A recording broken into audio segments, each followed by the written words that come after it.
Bonjour à tous, bienvenue sur Yggdrasil Généalogie. Aujourd'hui je vous propose un nouvel épisode d'Histoire et Origine. On va découvrir la personne de Violette Maurice. Elle est née Émilie Paul Marie Violette à Paris 6, 61 rue des Saints-Pères, le 18 avril 1893.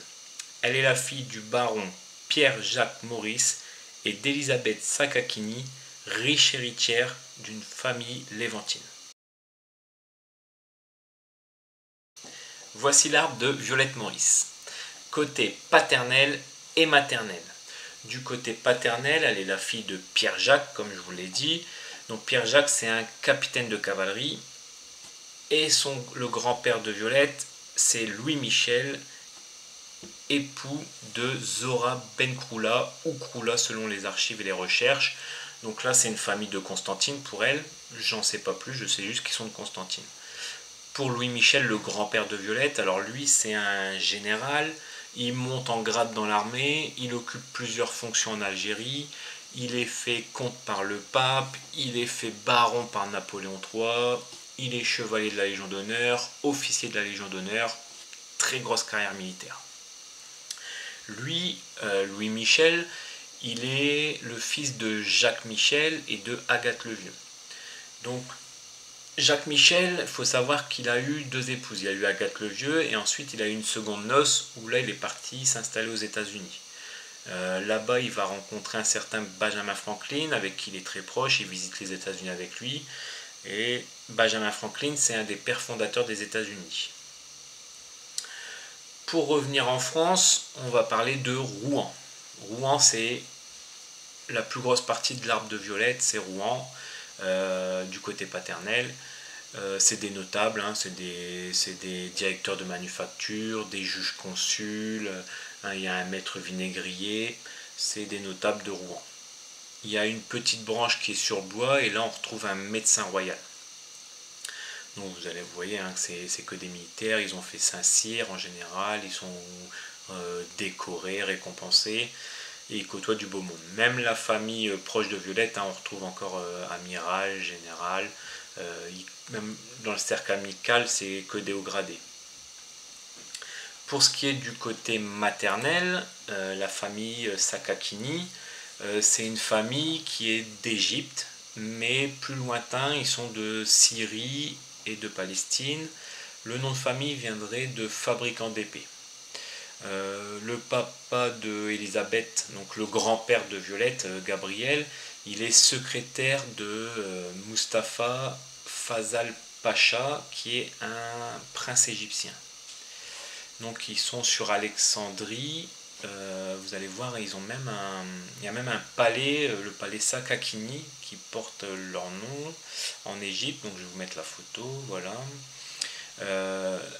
Ils ont une lignée assez importante et on les retrouve du coup sur Marseille. On retrouve aussi du côté de Saint-Jean-Pied-de-Port. On les retrouve dans le Haut-Rhin à Saint-Côme et aussi sur Naples en Italie. Voilà pour sa famille maternelle. Donc j'ai une petite anecdote, c'est que notre Violette, elle a un cousin éloigné qui s'appelle Fernand Sakakini et il épouse une certaine Madame Ranc. Donc elle, Ranc Sakakini, c'est un des boulevards de Marseille. Et vous allez voir que c'est l'opposé de notre Violette parce qu'elle a son boulevard à Marseille car elle a été résistante importante pendant la guerre et ils lui ont du coup dédié un boulevard sur Marseille. Voilà, donc maintenant je vous laisse découvrir l'histoire et la carrière de Violette Maurice. La vie privée et professionnelle de Violette Maurice. Violette, c'est une athlète reconnue française et exceptionnelle. Elle découvre le vélo au tout début de son enfance grâce à un ouvrier qui travaille chez ses parents. Et ensuite, ses parents l'envoient au couvent en Belgique, à Huy. Et là-bas, en fait, elle va être entourée de bonnes sœurs britanniques. Donc elle va découvrir des sports comme le basket, le cricket ou le hockey. À la sortie de ce couvent, Violette elle décide de se consacrer à la boxe anglaise. Et déjà, il faut savoir que sa phrase c'est « Si un homme peut le faire, Violette peut le faire ». Donc, elle décide d'affronter des hommes, donc elle va affronter des Américains comme Papke ou Klaus. Mais ça s'arrête pas là, ça s'arrête pas à la boxe. Elle est multisport. Et en fait, en 1913, elle s'inscrit au championnat de France de grand fond. Donc c'est 8 km de nage.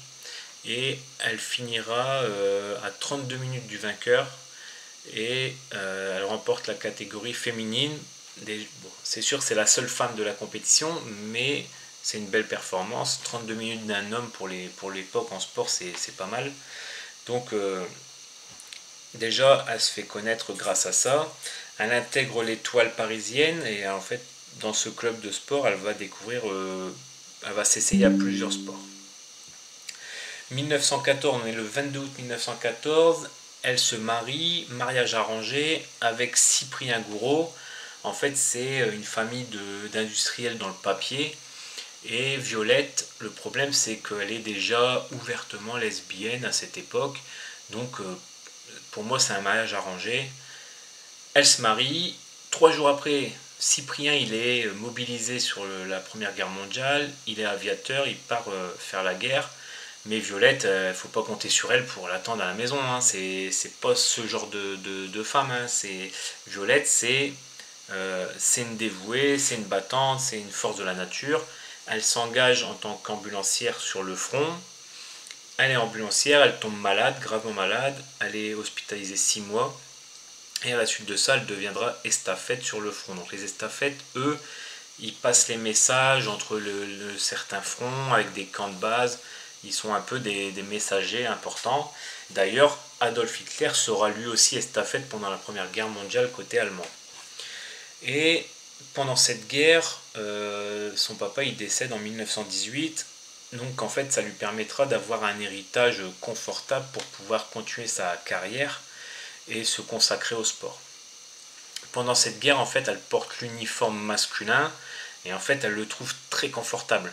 Donc, elle décide de l'adopter pour toujours. Mais vous allez voir que ça va lui poser des gros problèmes, car à l'époque, c'est pas autorisé aux femmes d'avoir un pantalon, d'avoir les chemises courtes. Vous allez voir que c'est un peu compliqué pour elle. Donc, retour à la vie civile. Elle avait quand même continué le sport, hein, parce qu'en 1917, on la voit dans des compétitions de lancer de poids. Elle est au Femina Sport de Paris. 1919, elle intègre la Fédération française féminine. Elle fait pas mal de compétitions, elle bat des records, elle gagne des médailles. Elle participe aux Jeux mondiaux à Monaco. Elle battra même les records européens de lancer de poids et lancer de javelot. Et en 1922, elle remporte les championnats de France d'athlétisme. Et la même année, aux Jeux mondiaux, elle remporte la médaille d'or de poids. Et en 1923, la médaille d'or de disque. En fait, après, elle déclare qu'elle a subi qu'une seule défaite en 1922, c'était face à une américaine. Sinon, elle n'a connu aucune défaite. En même temps, en fait, elle fait ses sports, mais en fait, elle n'arrête pas un sport pour en prendre un autre. Elle les fait tous en même temps. Elle participe à plusieurs compétitions dans plusieurs domaines et elle découvre un de ses sports favoris qui est le football. Donc au football, elle joue à l'Olympique de Paris, qui est un dérivé du Red Star. Et elle sera championne de Paris, de France et la Coupe de France en 1925. Et en 1926, elle est privée de football parce qu'elle a forcé des coéquipières à se doper. Elle a réfuté des décisions arbitrales. Elle a laissé une coéquipière taper un arbitre. Et en même temps, en 1926, c'est la fédération féminine qui lui tourne le dos aussi pour port insistant du costume masculin. Il la sélectionne pas pour aller aux Jeux en Suède. Donc elle perd le foot, elle perd l'athlétisme, elle attaque la fédération, elle perd. Hop, elle pas grave, elle se consacre aux courses automobiles. Donc elle faisait déjà des courses automobiles avec les femmes. D'ailleurs, elle a vite fait le tour et elle a vite voulu affronter des hommes. Je vous le rappelle, hein, ce qu'un homme peut faire, Violette peut le faire. Donc elle décide en 1927 de s'inscrire au Bol d'Or. Le Bol d'Or, c'est quand même une compétition connue. C'est une compétition 24 heures, c'est un peu comme les 24 heures du Mans sur Paris. Donc elle fait en 24 heures 1700 km et en fait elle finit la course devant 18 bonhommes. 18 bonhommes qui l'ont un peu mauvaise. L'année d'après, elle perd sa licence de pilote. Mais Violette, il lui en faut plus pour la battre. Hein. Donc elle décide d'ouvrir son magasin d'accessoires automobiles à Porte de Champéret. Donc elle le finance grâce à son héritage. Mais Violette, il faut savoir qu'elle côtoie du monde, du beau monde. Elle côtoie Cocteau, Jean Marais, côtoie Joséphine Baker. Donc elle mène la grande vie, elle dépense son argent, c'est pas une gestionnaire, hein, c'est une flambeuse. Donc son magasin il fait vite faillite, elle est rachetée par un constructeur parisien, si je vous dis pas de bêtises, je crois que c'est Bolac.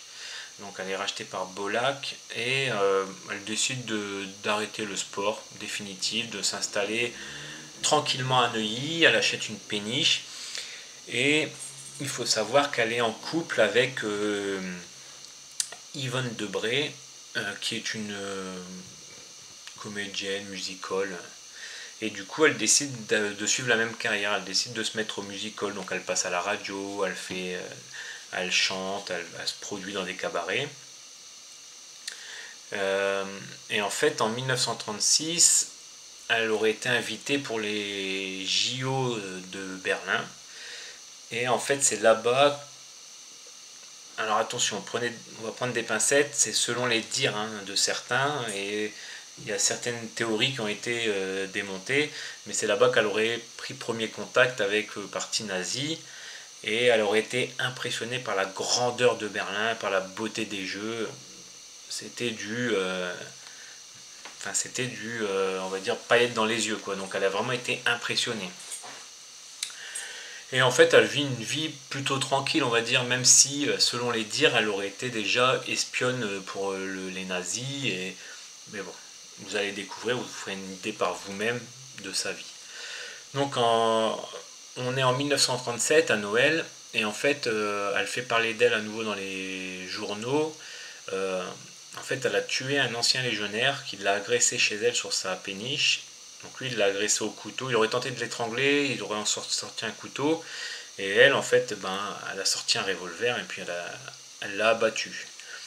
Donc elle est blanchie pour cette histoire. Après garde à vue et tout, elle est blanchie parce qu'elle était en légitime défense. Et la Seconde Guerre arrive en France. Elle participe de près ou de loin. C'est propre à chacun et à la pensée de chacun. Mais c'est prouvé qu'elle a quand même été chauffeur de Christian Sarton du Joncher, qui est un collaborateur. Elle a été gérante d'un garage réquisitionné par les Allemands. Elle est proche de la Gestapo, de Bonny, de Lafont, surtout très amie avec un certain Villaplana, sur qui j'avais fait une vidéo précédente. Donc, on peut se dire quand même qu'elle était quand même assez proche. Alors de là à être haut gradé dans la Gestapo ou espionne, il y a quand même deux poids deux mesures. Rien n'empêche que Violette, elle a fini sa vie en fait, elle était sur une route entre Lieuret et Épeigne en Normandie, et en fait elle s'est fait surprendre par les résistants du groupe Surcouf. C'était le 26 avril 1944, et en fait elle était en compagnie du couple Bailleul, de leurs deux adolescents et d'une amie. Donc ils sont 6 dans le véhicule et en fait ils se sont fait attraper sur cette route là, ils ont mitraillé la voiture, ils ont tué tous les membres du véhicule. Donc notre Violette, c'est fini pour elle, et en fait ils ont pareil apparemment, ils auraient reçu l'ordre d'abattre l'espionne Violette, mais il faut aussi savoir que le couple Bailleul avait aussi reçu des menaces. Donc pour moi, je pense que c'est plus les Bailleul qui étaient visés, le couple et les enfants. Et je pense que Violette et son ami sont on va dire, des collatéraux en fait dans cette histoire. Même si Violette, elle a quand même côtoyé le milieu. Mais il n'y a aucune preuve qui prouve qu'elle a eu un statut aussi important. Donc voilà. Donc aujourd'hui, maintenant, je vais vous donner quelques déclarations qu'elle qu'elle avait pu avoir à son actif. Donc il y a la fameuse phrase « Si un homme peut le faire, Violette peut le faire ». Et sur son opération des seins, elle a déclaré « Moi qui ai une vie active, c'est comme avoir un 6e doigt. Ça gêne et quand on a un 6e doigt, on le coupe. » Donc vous voyez un peu le caractère de la femme. Et pareil sur la France, en fait, ça c'est une déclaration aussi qui peut faire un peu tiquer. C'est qu'elle a déclaré un jour la décadence de la France l'amènera à devenir esclave. Et croyez-moi, je ne ferai pas partie des esclaves. Donc ça peut être une phrase qui peut aussi indiquer qu'elle aurait pu faire partie de la collaboration. Et je vais finir cette vidéo, en fait, je vais quand même vous donner son palmarès. Donc, elle a quand même un palmarès hyper important, puisque c'est la sportive, il me semble, alors je ne sais pas si c'est encore d'actualité, mais ça a été la sportive hommes et femmes confondus la plus titrée. Donc c'est 20 titres nationaux, tous sports confondus, une 50aine de médailles, 150 rencontres athlétiques, 200 matchs en football, 7 sélections en équipe de France A d'athlétisme, détentrice du record du monde de lancer de poids en 1923, 1924-1925, détentrice du record du monde de lancer de disque. Elle a plusieurs records à son actif. Vainqueur du premier meeting international, vainqueur du premier meeting international féminin au javelot et au poids, vainqueur des seconds Jeux féminins en 1922, championne de France au poids à 8 reprises, championne de France de javelot, championne de France au disque, championne de Paris au poids et au disque, au football, championne de France, vice-championne de France, championne de Paris, Coupe de France, Coupe de Bruges. En voiture, elle est vainqueur du Bol d'Or 1927, vainqueur du rallye des Dolomites, vainqueur des circuits des routes, vainqueur de la course Paris les Pyrénées, vainqueur du Paris-Nice automobile, vainqueur du Grand Prix automobile de Saint-Sébastien, vainqueur du Paris-Nice automobile en 1927. Ensuite, elle a en vélo meilleure performance mondiale féminine cycliste aux 5 km, prix d'Andrézy, premier prix féminine du Grand Prix de Pontoise. En moto, elle est finie 2e au Paris-Nice en moto. En natation, vice-championne de France du 1000 mètres et 3e de la traversée de Paris. Donc c'est quand même un gros palmarès. Donc voilà, j'espère que la vidéo vous aura plu, j'espère que vous aurez appris certaines choses. Vous aurez peut-être fait une idée sur Violette. Donc je vous souhaite le meilleur à vous tous. Merci de me suivre. Merci d'aimer les vidéos, de commenter, de partager. Et à bientôt. Au revoir.